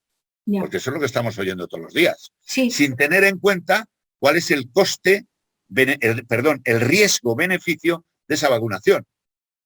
Aquí se ha parado la vacunación en Castilla y León durante 2 días, no se ha vacunado a nadie porque yo lo valgo. Y no se ha vacunado porque había 5 casos cada millón de vacunas de trombosis, de las cuales había una mortalidad inferior al 20%. Es decir, que tampoco es que la trombosis, por ser un evento grave, pues matar al individuo, tampoco. Y se ha suspendido. Sí.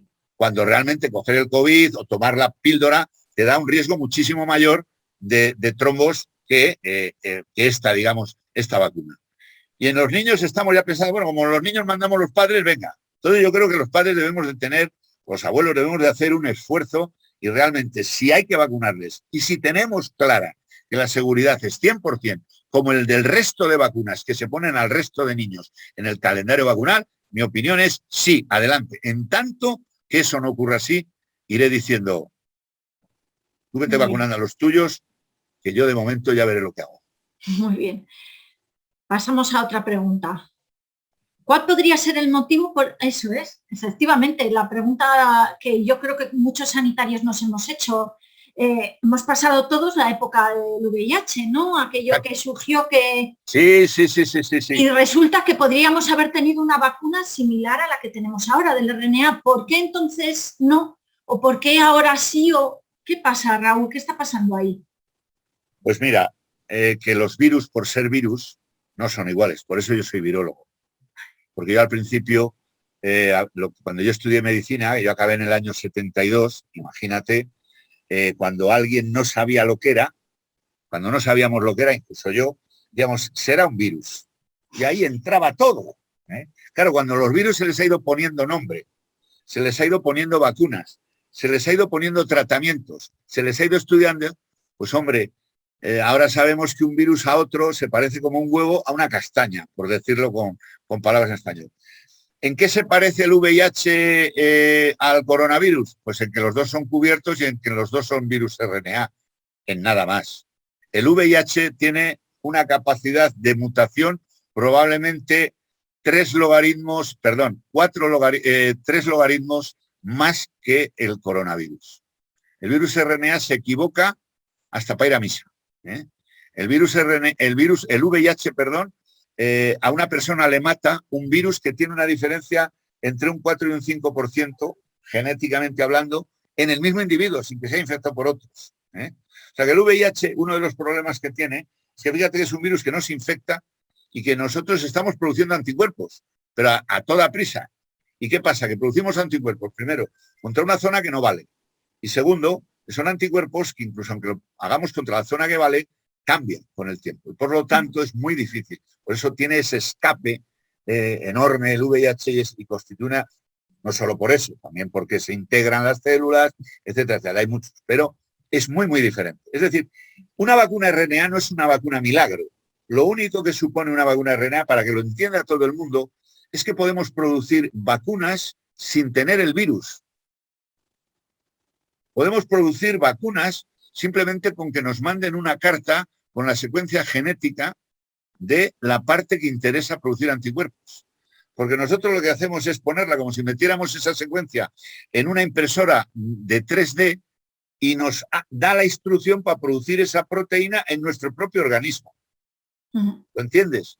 Con lo cual, el RNA, las vacunas mRNA solo han puesto en valor una tecnología que se conocía desde hace aproximadamente pues unos 15 años, habrá seguramente 2 o 3 premios Nobel en los próximos años, seguro, porque eso va a revolucionar, y las vacunas RNA se producen simplemente en una coctelera, por decirlo muy esquemáticamente, en el que ponemos nucleótidos, ponemos la partitura y echamos luego un producto que lo protege.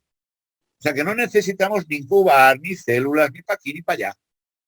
Pero luego viene contra qué producimos esos anticuerpos. Y para eso tienes que tener una diana y tienes que tener un virus que esa diana la mantiene continuamente constante. Vale, por ejemplo, en gripe, lo entiendes, ¿no? Por ejemplo, sí. En gripe sí que sabemos que hay una parte del virus que no cambia. Y además que se producen muy pocos anticuerpos contra ella. Que es una zona, perdonadme, no tengo más remedio de decirlo así, que es el tallo de la hemaglutinina. Es en lo que se ancla en la membrana del virus, pero no no digamos la parte del árbol, que es la parte más globulosa de la proteína, sino el clavo que se ancla. Esta parte de aquí, y esa parte está muy enmascarada, muy oculta por el resto del virus. Se ha conseguido aislar, se ha visto que ahí esos anticuerpos pueden actuar. Ahí podremos tener una vacuna mRNA porque ya tenemos una diana que no muta y que es fundamental para el virus para infectar a la célula. Pero ¿de qué nos vale tener una región muy constante en el VIH si no interviene en nada en la patogenia y en la enfermedad? ¿Entiendes? O sea, no es el RNA, sino es también el virus. Pero también te tengo que decir que hay vacunas en marcha RNA para VIH. Y para muchos virus, para citomegalovirus, para virus que son persistentes, para virus que no hubiéramos pensado nunca tener una vacuna. Y va a ser, bueno, pues probablemente, no sé, yo no sé si ya una vez jubilado y me tendré que dedicar a estudiar, pues noche y día, porque me va a faltar tiempo, pero ahí ese va a ser un campo terrible en los próximos, yo diría que 2 años y medio. Muy bien, Raúl, la última pregunta. Uy. ¿Cuándo nos podremos quitar la mascarilla? Uy. Vamos a ver, si me lo preguntas a mí ahora, yo te diría que incluso ahora mismo. No, sí. Quitarnos la mascarilla. Una cosa es quitarse la mascarilla. Quitarse la mascarilla, me lo han preguntado los periodistas y yo le he dicho, pues mira, ahora mismo. Ahora, igual que te digo ahora mismo, te digo que en otro momento me la pondría yo mismo. ¿Entiendes? ¿Por qué? Perdona. Porque a estas alturas de la película, yo creo que ya todo el mundo sabe dónde corre más riesgo y dónde corre menos riesgo. A mí me parece ridículo cuando nos dirigimos, yo qué sé, al lado del Campo Grande, con mascarilla, que todavía hay personas que van al aire libre con mascarilla, y yo la respeto enormemente, porque probablemente haya personas que no se quiten la mascarilla en 2 o 3 años, no pasa nada. España es el único país que tiene obligatoria la mascarilla. En los otros sitios de Europa es recomendada. Hay pocos sitios obligatorios en Francia, en algunos sitios interiores, transportes determinados. Aquí no, aquí la hemos tenido obligatoria en todos los sitios. Que se nos ha olvidado eso. Eso ha sido una barbaridad y yo me opuse a ello desde el principio y dije que aquello era una barbaridad porque era concederle a las mascarillas como si fuera una especie de yelmo, de mambrino, que allí, o de saltaparapetos o de escapulario, que ya te protegía frente a todo. Y eso no es así. La infección con mascarillas y mascarillas, si estás en contacto muy cerca de una persona, la coges si está enferma y se está eliminando, o si es uno de estos que llaman supercontagiadores. O sea, que eso es igual. Y en los hospitales puede haber un supercontagiador. Así que yo la llevaría en el hospital, por supuesto, y cuando estoy bien enfermo. Pero en otros sitios a lo mejor no. Y ya es hora de que eso lo liberemos poco a poco, porque si no la gente se va incluso a cansar y va a llegar a la gente, oiga, ¿qué pasa? ¿Me va a detener? ¿Me va a poner una multa? Bueno, pues luego ya me la quitará el Constitucional, como pasó con todas las tropelías que se montan. Yo creo que en la mascarilla hay que tener la cabeza en su sitio y todo el mundo, yo estoy hablando a personas, hombre, en el sindicato que tienen un cierto nivel cultural y que realmente, saben dónde se puede llevar la mascarilla y dónde no. Así que eso tiene que ser como un elemento de protección individual y personal de cada uno. Muy bien, Raúl, pues muchísimas gracias. No te vamos a hacer más preguntas porque podría haber muchas. El tema de las vacunas, que es en el que eres experto, precisamente no es un tema corto en este momento, nunca lo es, pero menos ahora. Efectivamente, Mónica. Pues muchas gracias a vosotros y a toda la gente que nos haya seguido, que es mucho tiempo.